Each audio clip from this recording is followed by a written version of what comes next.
הבעיה העיקרית שלנו היום היא מכיוון מצרים. כל אספקט ביטחוני ומדיני צריך לכוון אותנו להגדיל את סיכויי השרידות שלנו במתקפה הצפויה.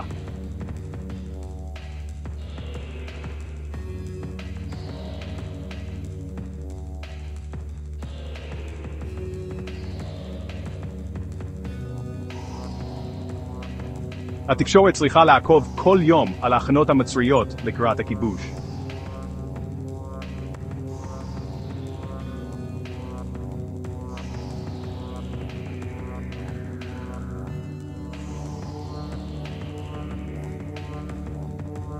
הממשלה חייבת לצייד אזרחים בנשקים ארוכים להתמודדות עצמית, בהתאם למודל השוויצרי.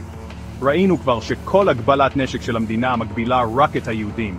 במקרה של כיבוש מצרי, חימוש העם יקל על פעילות המחתרות.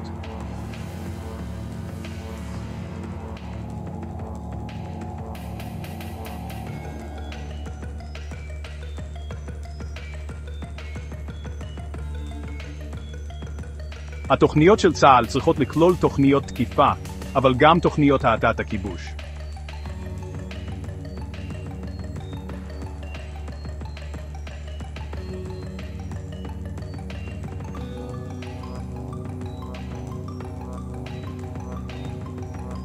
הגנה מגבול סיני, אבל גם מהים האדום וים תיכון.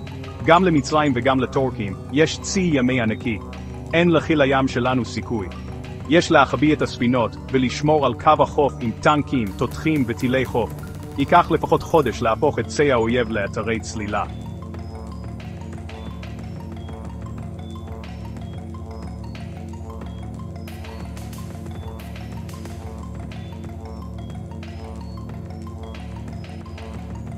יש לשנות את היחס הסריון בין טנק אחד שלנו ל-12 טנקים מצרים, לחוליית ננט שלנו מול טנק מצרי אחד.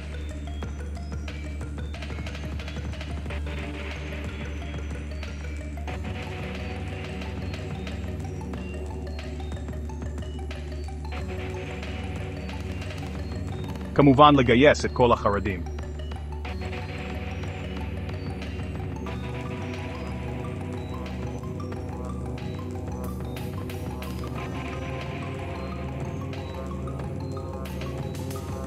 צריך לאמן את הצבא, כדי שיוכל לפעול גם במהלך מתקפת הטילים שצבא מצרים מכין לנו.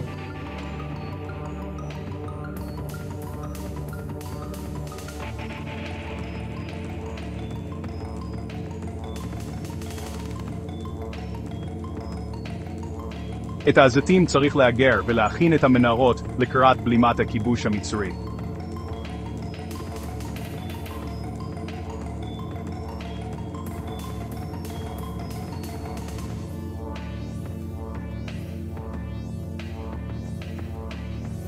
ראינו ב7 באוקטובר איך נראה כיבוש קטן, איך נראית פשיטה של סירת גומי אחת. צריך להתכונן לכיבוש הגדול. המצרים והסינים מתואמים.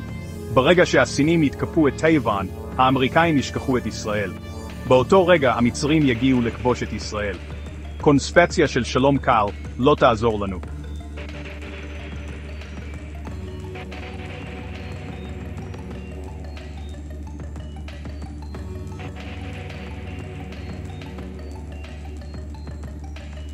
ועכשיו כל אחד צריך לשאול את עצמו, האם הצבא מוכן לתרחיש המצרי, שמבחינת הכוחות בשטח כבר בעיצומו, או שהצבא חי בקונספציה שתשאיר את האזרחים להגן על עצמם לבד?